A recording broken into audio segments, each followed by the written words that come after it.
Good morning, everybody. This is John for MTG Nexus with another Versus series with Boros Burn versus Simic Oko Urza. However you want to pronounce that. It doesn't actually have the Urza or the Thopter combo in the deck.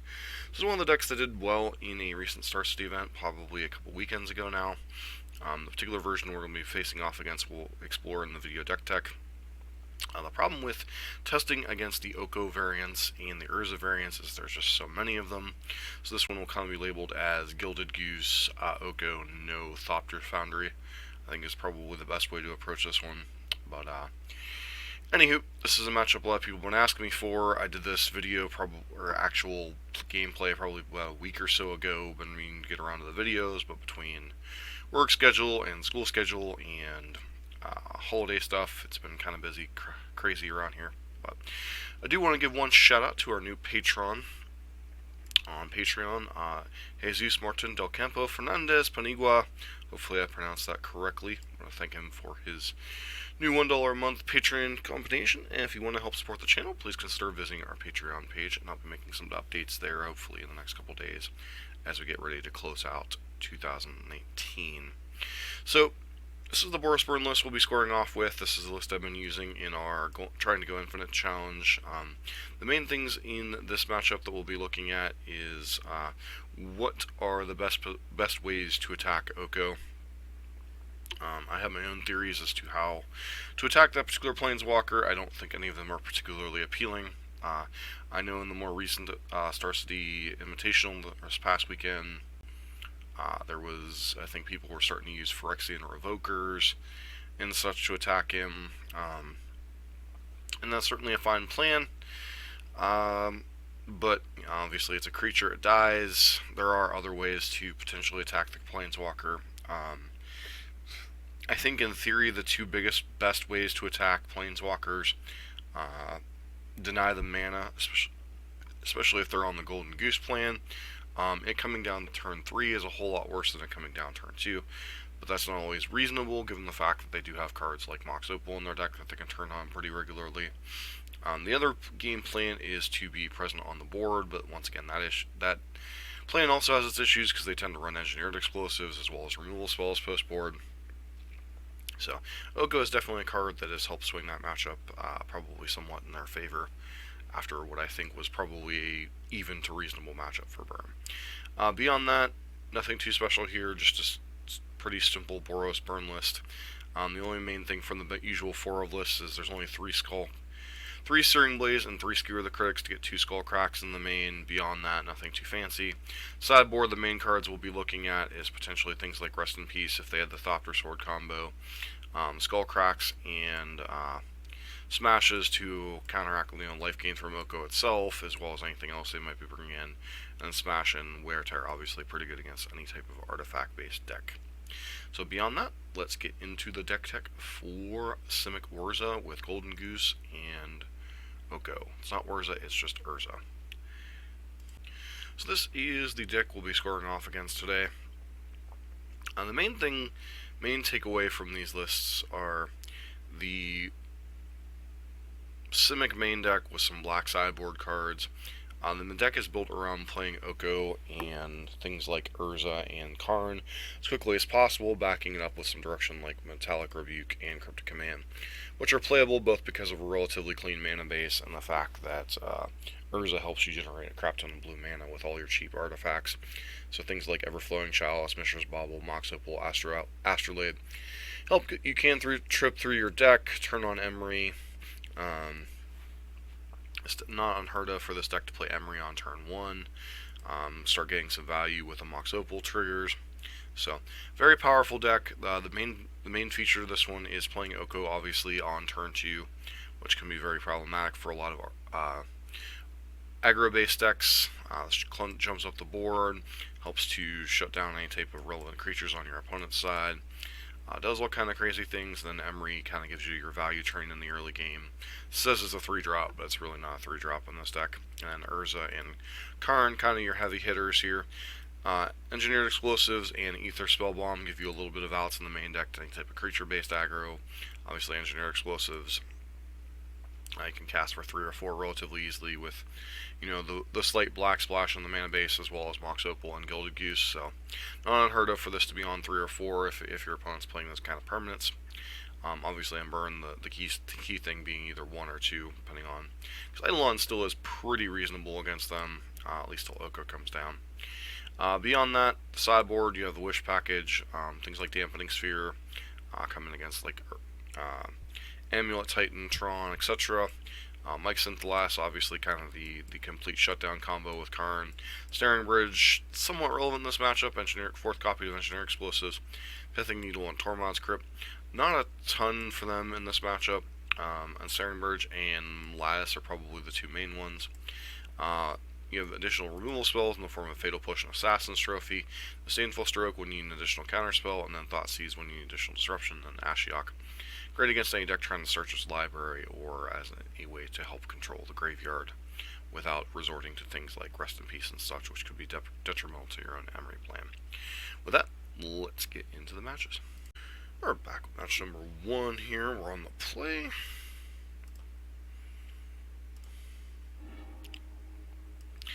Sounds pretty reasonable. One more land that I like to see in an opener, but still pretty solid. Swiftspear into pressure with bolts. Usually pretty good against most openers. No reason not to fetch the dual land here, although some people would caution just fetch the mountain against an unknown matchup. Opponent gets a Breeding Pool into a Gilded Goose, into activate that, into another Gilded Goose, so pretty good start for our opponent.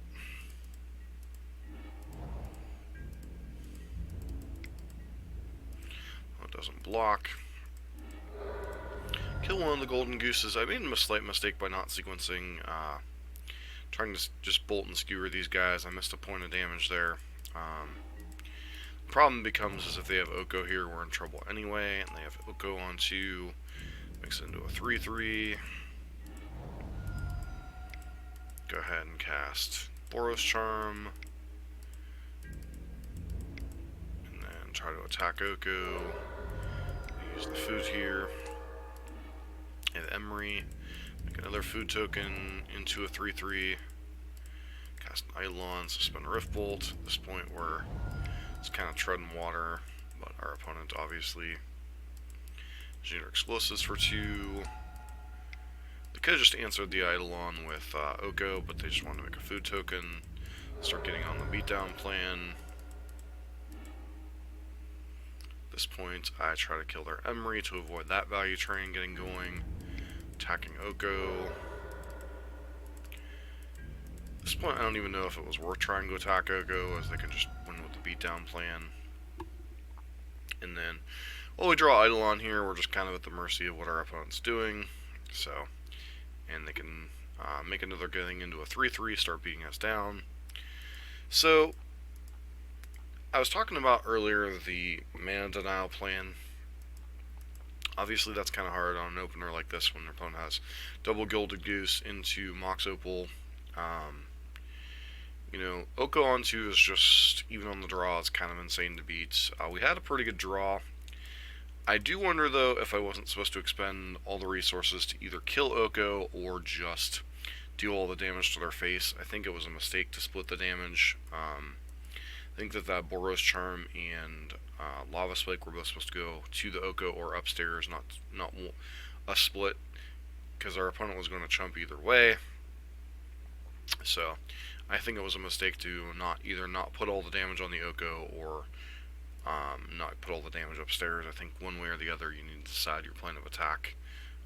Oko continuing to generate value obviously is not good, as that's basically three life a turn, and you obviously need a bigger board presence to be able to leverage that. But yeah, kind of a rough start there.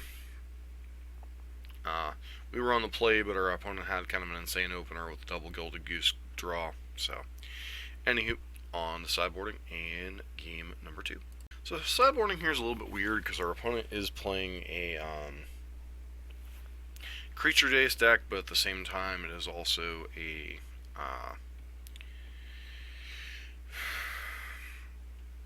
not a lot of creatures in the deck, so leaving Circum Blaze in feels a little bit weird. But when they have both Emery and Golden Goose on one potentially, as well as the possibility of Oko turning things into 3/3, Searing Blaze still seems pretty reasonable. Cut the Boros Charms here. May or may not be correct, but once again, you're kind of in a creature-based removal matchup. You leave the Boros Charms out, and then one copy of Skewer the Critics, because it can be hard to trigger sometimes. Bring in the 2 copies of Smash, the copy of Wear Tear, and the 2 copies of Skullcrack. Obviously, again, you're against Artifact decks, and also want to prevent the late gain in an opportune time if you can. The Sand, unfortunately, is a pretty easy mulligan. No landers, can't keep that. Sand's a lot better. The question becomes, what card do you put back? I think the answer is Lightning Helix, because you still have Bolt to answer a creature, and double Skullcrack can be pretty reasonable in the matchup. Reveals a Breeding Pool off their thing. Go Island into Engineer Explosives on one.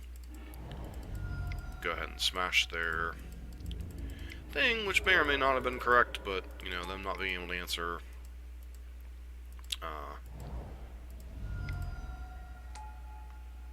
a Goblin guy this turn would have been nice, and then they just kind of explode here. Killed the Golden Goose. Or Gilded Goose, sorry, not Golden Goose. Get them to 5 here. Opponent does the Emery thing. They gain 3 life while we're tapped low, which is unfortunate. Opponent doesn't block. Plays out an Urza. Goes ahead and does the thing. Brings back Engineer Explosives. Clears our board out. The explosive mana potential of Urza is just kind of insane in spots. It still doesn't seem like we're in a bad spot here, though. Opponent plays an Oko. Does a food. Starts beating us down. Opponent's not really generating the value they could be off their guy, but just blocks with Urza. Unfortunately, we have no way to really leverage this. Could have Skullcrack there, but the problem is they have that food in play. Now we're just at the problem of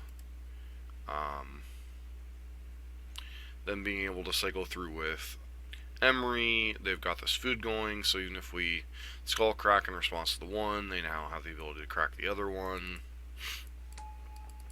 And overall, this is just kind of what this Urza deck does. I think I had auto-passed here, so I shouldn't have missed a chance to Skullcrack.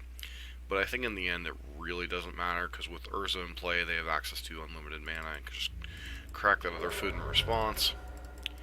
And then, obviously, we're just kind of at the mercy here of our opponent generating enough mana, and the fact that this Construct's just going to kill us the next turn, so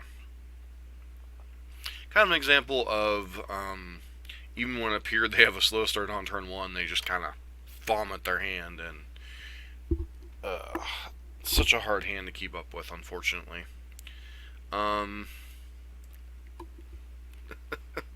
This is why this deck's just so powerful, is draws like that, where you're just like, oh, they're just going to play an Engineer Explosives on one and blow it up. No. So, like I said, maybe it was a little bit of hasty to get that smash, but obviously thinking Goblin Guide's going to get in a bunch of damage, which it ultimately did. We got them to 5. Had 2 Skullcracks in hand, but as you can see, they can maneuver in places with their good draws where Skullcrack even is barely manageable. But I still think board presence, I think, is still a key to dealing with Oko, but once again, it's hard to maintain in a deck full of Emerys and Gilded Gooses and Engineered Explosives, so maybe Revoke or something you gotta consider, because obviously Fry is not always enough to kill Oko. So, anywho, on to match number 2. Back here for match number 2 on the draw, unfortunately. Sand is reasonable. Bolt or Spike into Eidolon. Leads on 1 Gilded Goose. That's 1 Cooked Goose. Once again, they have a pretty nice explosion here. Gotta kill the Mana Dork. So, turn 2 Emery. They have access to an Asperleaf out of the graveyard. They cast another Astrolabe.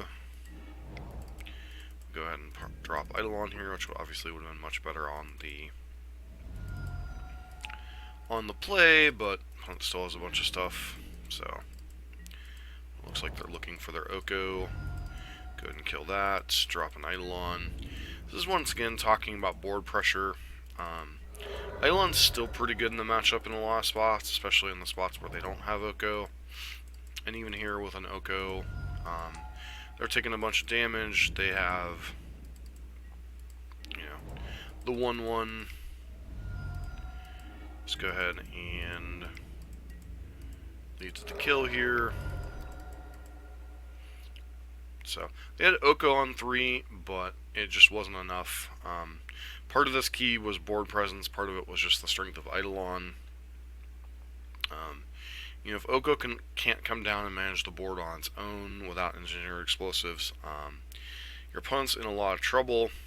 So again, that's why I think one of the keys is managing board presence, both their ability to produce mana, them having board presence to chump block or to counterattack us with. It feels weird in some regards, but I think that was one of the more successful tactics against Oko in Standard to a certain degree, was the decks that could overwhelm and swarm it. The problem with that is like a turn 2 Oko is just insane. Like, it doesn't matter if, you know, if you have 1-drop into 1-drop, 1-drop, if your opponent's dropping a turn 2 Oko, even that might not be good enough. But I think Burn is one of the few decks that has the ability to put a bunch of 1-drop pressure on the board and back it up with enough removal spells to potentially gun down the Oko without expending too many resources. This situation, we happen to have a double Eidolon, which opponent took a ton of damage off the Eidolons. One thing versus the old KCI decks, which in some regards the Urza decks are kind of an amalgamation of KCI and the old whatchamacallit decks, the old Lantern of Insight decks. They're kind of an amalgamation of those two decks. You know, they're doing a lot of the same artifact synergies, a lot of the same generating absurd amounts of quick mana, maybe not as fast as KCI per se, but Eidolon's been effective in both those style of matchups. So it stands to reason that in a deck that is basically the spiritual successor to those two decks, you know, granted it has a lot of powerful cards. Karn and Oko are ridiculous cards, but at the core they're still a cheap artifact-based deck. Eidolon's still pretty reasonable against them, and our opponent couldn't afford to Oko one of them because, you know, they were already behind on board, took a ton of damage to cast the Oko. So, once again, Eidolon, one of your best weapons in the matchup when you can get it down before they get, even when they have vomited out a good bit of their hand, because a good bit of their hand is cantripping, playing more artifacts, building their board, abusing Urza, etc. So, Eidolon definitely is a key in the matchup. Oko can negate one Eidolon, but obviously we saw with double Eidolon here, things get a little nuts. Anyways, on to game number 2. Decided to sideboard a little bit differently this time, boarding out Lightning Helix instead of a Skewer the Critics. No particular reason other than Skewer can sometimes be more mana efficient than Lightning Helix, and the life buffer generally isn't hugely important in the matchup. Once again, bringing in the Skull Cracks, the Smashes, and the Wear Tear. This hand seems actually pretty good. The one thing we're missing is interaction for a Gilded Goose on 1. Once again, when you really only have access to 4 lightning bolts to do that on 1 specifically, especially when you're on the draw, I think Goblin Guide into Eidolon is just fine. So we'll see how this plays out. One is mulliganing to 6 Gilded Goose. Go Eidolon, start pressuring them. Opponent reveals engineered explosives, which is unfortunate. They play an Astrolabe, play Mishra's Bauble, so they seem to be choked on mana a little bit. I play Eidolon here, which I really guess don't have another play. Double Skull Crack, obviously nice against the life gain aspect, but when your opponent's choked on lands a little bit, not quite as relevant. I guess they'll be drawing a pseudo land next turn in the form of Mox Opal. but this one at least deals them 2 damage. We have an Oko on 3 here, make their bauble into a 3/3 defender. I do believe I'm aiming a Rift Bolt at the Mishra's bauble here. Question is, do I attack? I guess I'm attacking Oko here. This may or may not have been correct to attack Oko. Fatal pushes one of our guys down to 9. Plays an Eidolon, plays that, plays an Emery.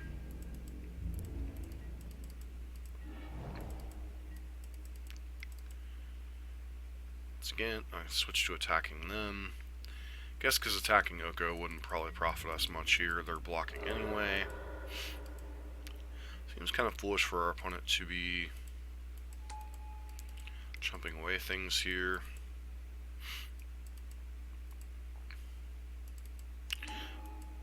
Wanted to hold up both copies of Skullcrack here, which seems foolish, but didn't want our opponent to be able to double activate here. Skullcrack at the end of turn, because they cannot generate any additional mana, so we have no worry about them cracking. Another food here, and then Rift Bolt for the win. So the takeaway here is, they have a lot of really good draws, but when you have as many moving pieces as their deck does, sometimes consistency can come back to hit you. The thing that they got choked up on this particular time was mana. We're a more mana efficient deck as far as doing our key things. So being able to leverage the mana advantage is nice. This is the same thing that kind of comes up to a lesser extent in against blue-white control and their counter spells. Being able to hold up your mana as much as possible with Skullcracks and such, finishing them off. The turn 3 Oko here just simply wasn't enough. Once again, I'm still not sure the correct roll assessment there with the attack with the Eidolon and the Goblin God. Was I supposed to attack them? Was I supposed to attack Oko? I still feel like I'm supposed to be going in one direction or the other, and I feel in this these videos I've been waffling.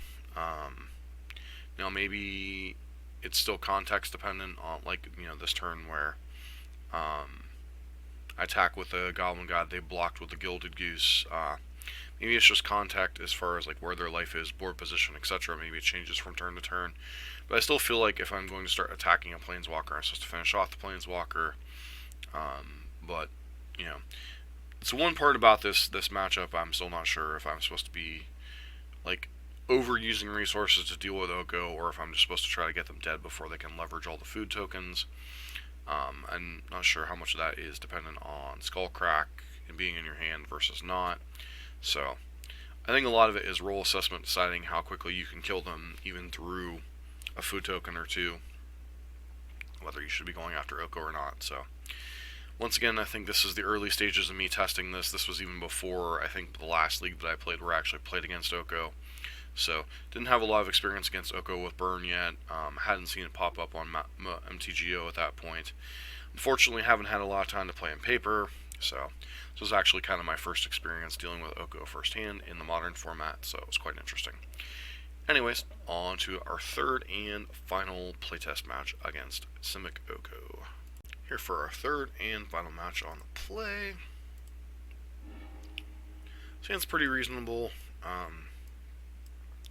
Has the board presence that I was talking about. I think you want in these situations.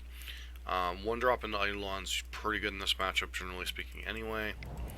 Lead on Mountain to avoid taking any unnecessary damage.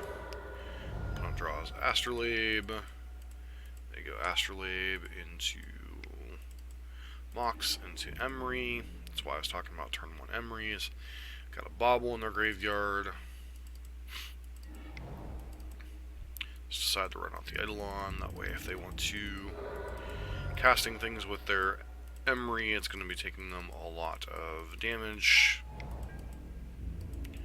Opponent doesn't recast Bauble, which I think is just a direct correlation to not wanting to take unnecessary damage. Let's go ahead and go Swift Spear into Searing Blaze here.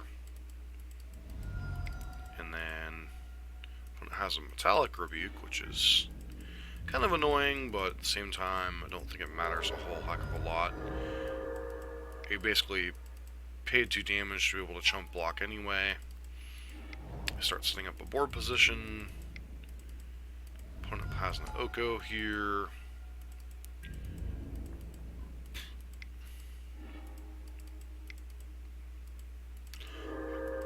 Goes ahead and sacrifices the food in response. 2, and then helix them.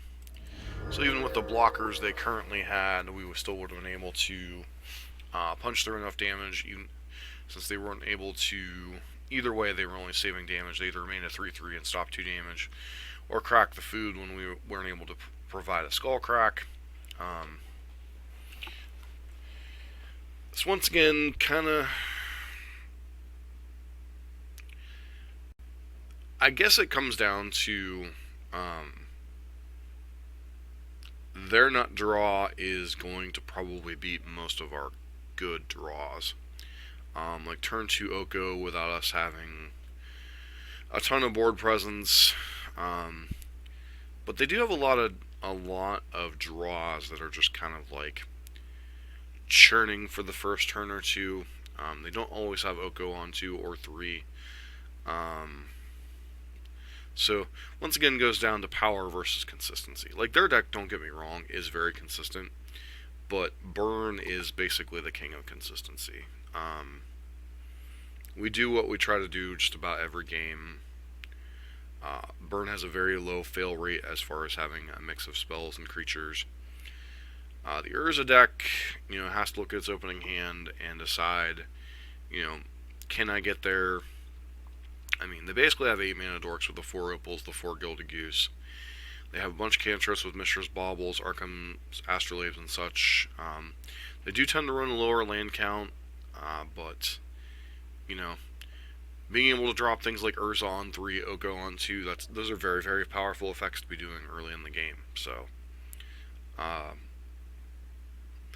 obviously, very quick draw on our part here, backed up by a few removal spells. Once again, Eidolon being a very big key, causes them a lot of damage. I don't know if the Metallic Rebuke was correct on the Searing Blaze. Did prevent them 3 damage and allowed them to chump 2, but they still took 2. So, their disruption package of like cryptics and such is interesting, but I think it's really kind of hard for them to get cryptics set up against us, so I'm not sure how relevant of disruption that is against us. But anyways, on to game number 2. So this time for testing, I managed to not sideboard in, or not side out cards. So I have 65 cards and only 20 lands in my deck. This hand's keepable. First hand obviously wasn't keepable because of lands. Then here we put back the Searing Blaze. I think it ends up Boros Charm. But I think Searing Blaze is also defensible, because there's no guarantee that you'll be able to cash in Searing Blaze. We go Goblin Guide, top deck the land we really wanted to see. It has the Gilded Goose. Here comes Goose and Emery. I think, I'm not sure which creature I'm actually supposed to kill here with Searing Blaze. I go after Emery, which may not have been correct here. Gilded Goose obviously having the ability to make a food token each turn. And then here comes good old Oko, kind of holding up Skullcrack here, which may or may not be correct, as our opponent just continues to develop their board, getting a bunch of food tokens. And now we're just at the point where this might be a premature concession, but if you look at the situation we're in, we're stuck on mana, our opponent's developed on mana. We can sit here and hold up Skullcrack all day, but in the end they're just going to continue to pump out food tokens. They have the ability to create potentially 2 food tokens a turn between Oko and Gilded Goose. The board is not in our favor with Astrolabe. Once again, it seems silly to talk about, but really is a mana battle. When the Urza deck is able to develop its mana. The deck is insanely explosive, insanely powerful. It has a lot of things to do with its mana each turn. Has a lot of ways to churn through value with Emery, with Karn, with Urza. It's really a silly thing to harp on, but I think the key to this particular Oko matchup is mana. Choking their mana is so important. Killing their Gilded Goose, blowing up their various different things. I still stand by the choice of killing Emery over Gilded Goose, but I still think board presence, mana advantage, those are kind of the key things. Like, I understand you can bring in cards like Phyrexian Revoker, and it can shut down Oko potentially. But then, how are you beating Emery, Urza, and